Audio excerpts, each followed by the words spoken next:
Oi pessoal, bem-vindos a mais uma aula do cursinho Ideia. Me chamo Yasmin e essa é a segunda parte da aula sobre binômio de Newton. Bom, na aula passada eu falei para vocês sobre a fórmula do binômio de Newton, essa fórmula aí. E agora eu vou falar sobre o termo geral do binômio de Newton. Só que antes de falar o que é e para que serve esse termo, o termo geral, eu preciso citar algumas características dessa equação, certo? A primeira é que essa equação ela é formada por termos. Por quê? E cada termo é separado pela soma. Por exemplo, aqui eu tenho um termo, que seria o primeiro termo da equação. Aqui eu teria o segundo termo da equação. Aqui eu teria o terceiro termo da equação. E aqui eu tenho o quarto termo da equação.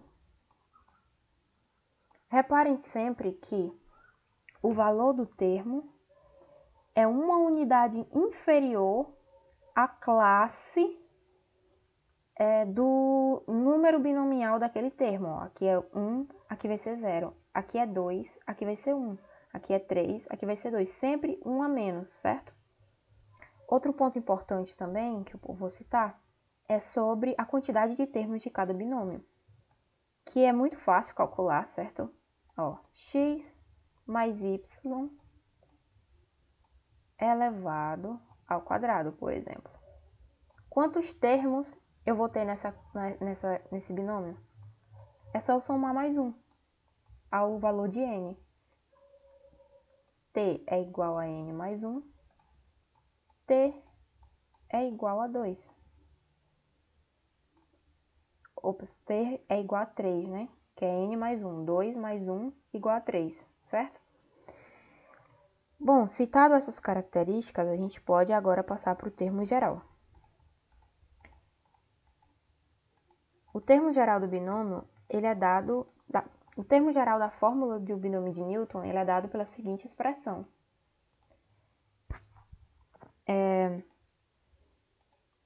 Basicamente, para que ele serve? Para não determinar esses termos, certo? No caso, a fórmula completa do binômio de Newton, ela me dá a resolução completa dele. Mas e se eu quiser saber só o terceiro termo? Por exemplo, nesse exemplo aqui, se eu quiser saber qual é só o segundo termo desse binômio, eu utilizo a fórmula do termo geral, certo? A gente usa o termo geral para descobrir qual o termo. Então, para ficar mais claro, vamos resolver aqui um exemplo. É o exemplo P5 da página 14 da apostila de vocês. Matemática 1, volume 2, certo? Dado o seguinte binômio, A sobre B menos B sobre A elevado a 7, assinale a alternativa que corresponde ao quinto termo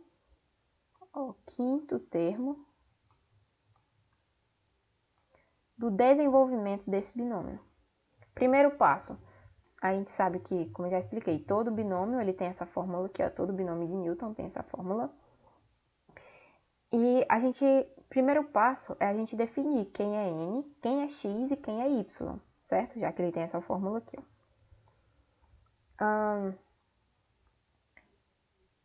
No caso, aqui eu tenho meu primeiro termo algébrico, que vai ser x, ó, né? Aí, no caso aqui não é um mais, é uma subtração, menos y, né? Como se fosse isso aqui, ó, a fórmula. Elevado a n, né? Só que quem é n? 7.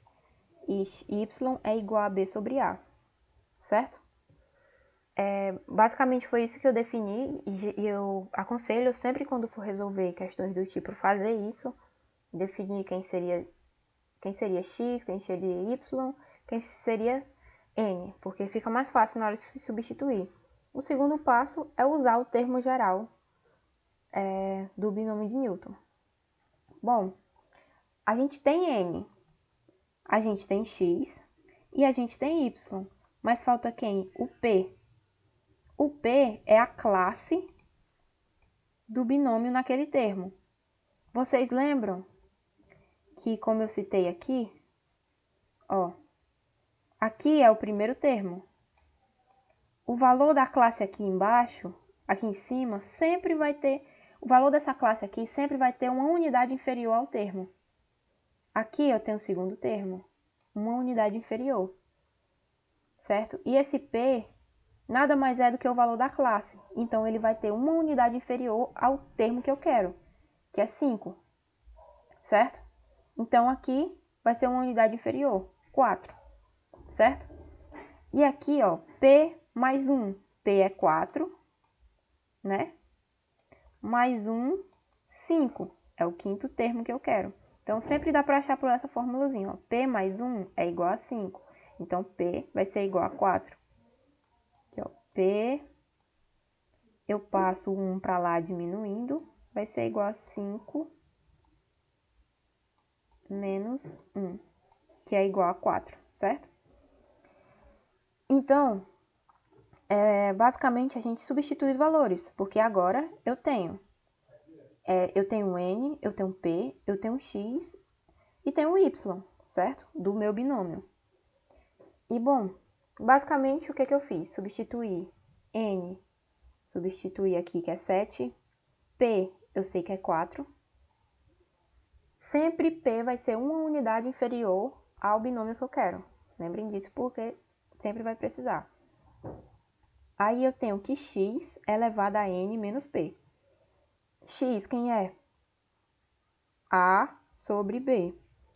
X é A sobre B. Então, 7 menos 4, que é N menos P, certo? Vai estar elevado tanto ao A quanto ao B, certo?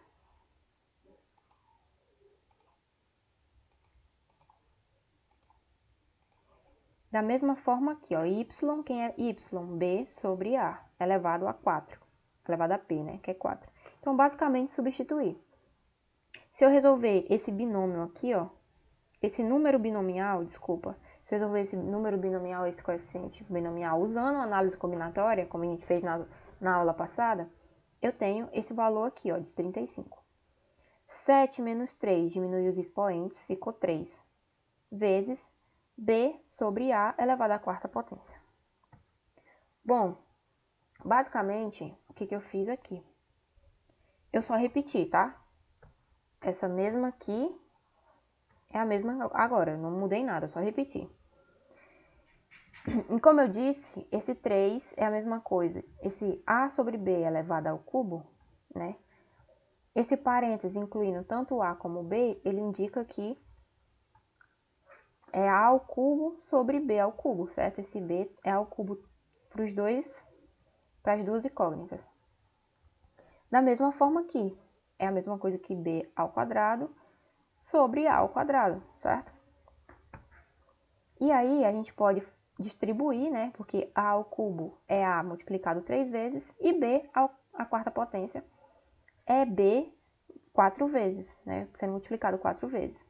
E aqui, ó, reparem, como eu tenho multiplicações, eu posso cortar os valores. Por exemplo, se aqui fosse uma soma ou aqui fosse uma soma, por exemplo, eu não poderia fazer isso, mas são todas multiplicações, então eu posso cortar esses valores.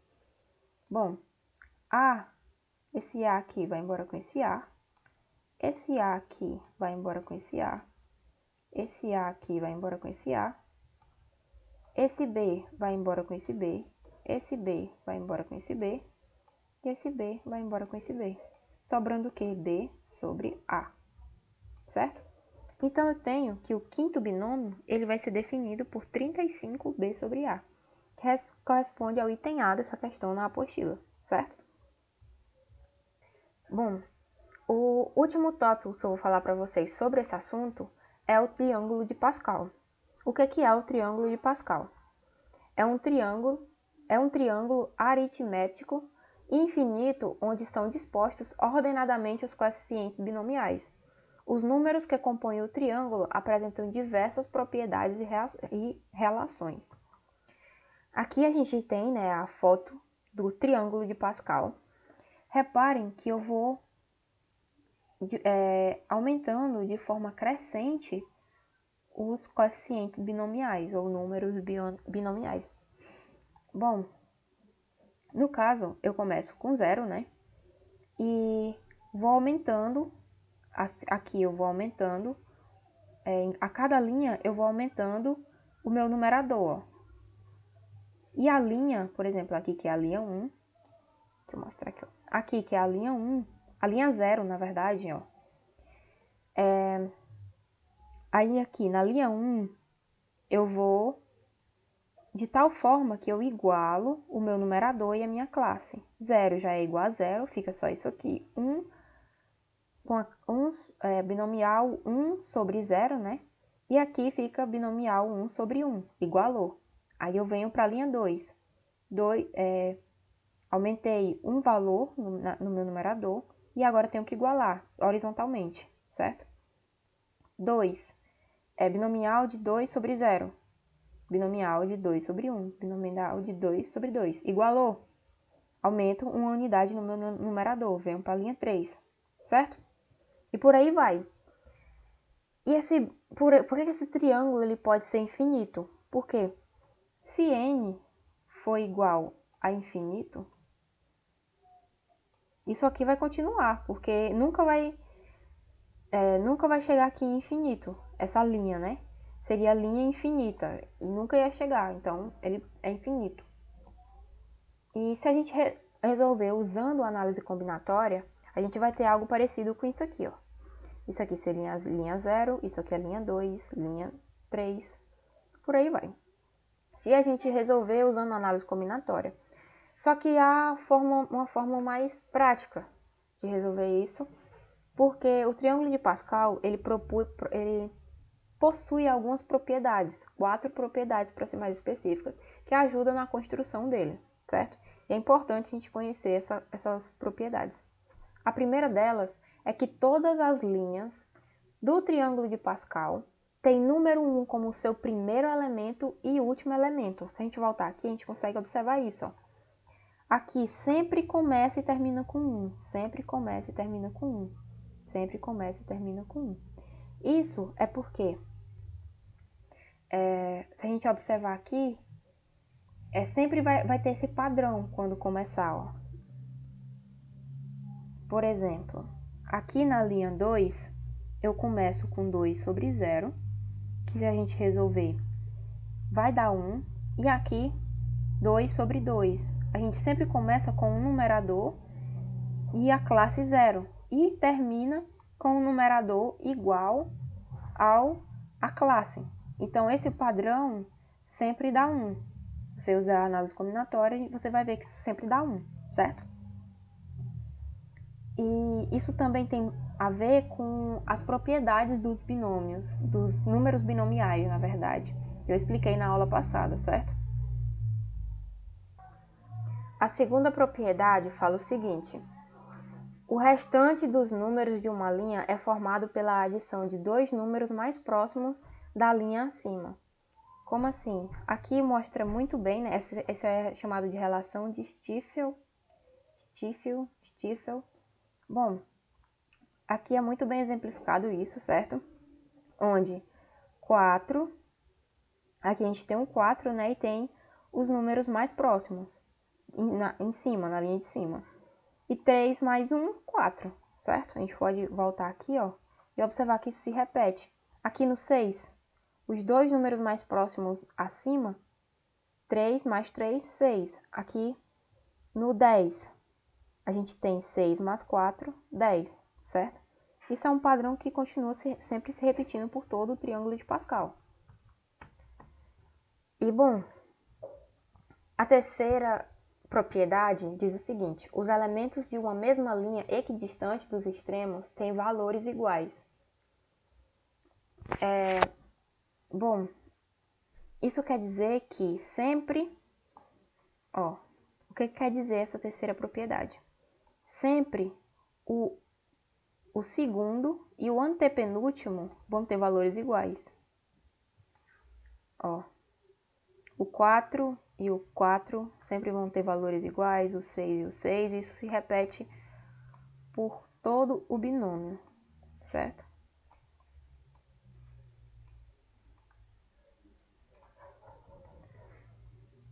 E é dado por essa fórmula, né? Por exemplo, aqui a gente tem isso aqui é basicamente a segunda propriedade dos binômios, certo?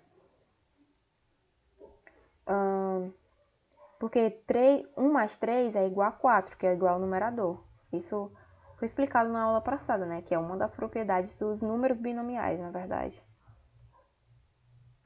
E a quarta, e não menos importante, fala o seguinte. A soma dos elementos de uma linha de numerador n será igual a 2 elevado a n. Como assim? Vamos aqui, ó. Linha 1. Isso aqui é o próprio triângulo de Pascal, tá? Isso aqui é o triângulo de Pascal. Se vocês voltarem depois lá, vocês vão ver que esse valor aí é o próprio triângulo de Pascal, certo? Aqui a gente tem a linha 3, a linha 2, por exemplo. A gente tem 1, 2 e 1. A soma dos números 1, 2, 1. Isso aqui dá 4. 2 elevado a 2, porque é a linha 2. 2 elevado a 2 igual a 4. Então, se eu quiser saber a quantidade, a soma dos números, por exemplo, dessa quinta linha aqui, eu não preciso somar tudo, basta eu pegar o 2 e elevar ao número da linha. 2 elevado a 5 me dá o valor da soma. Por exemplo, 10, 20, 32. 2 elevado a 5, 32. Então, a soma desses números aqui vão ser 32, certo? E, basicamente, era isso que eu queria falar sobre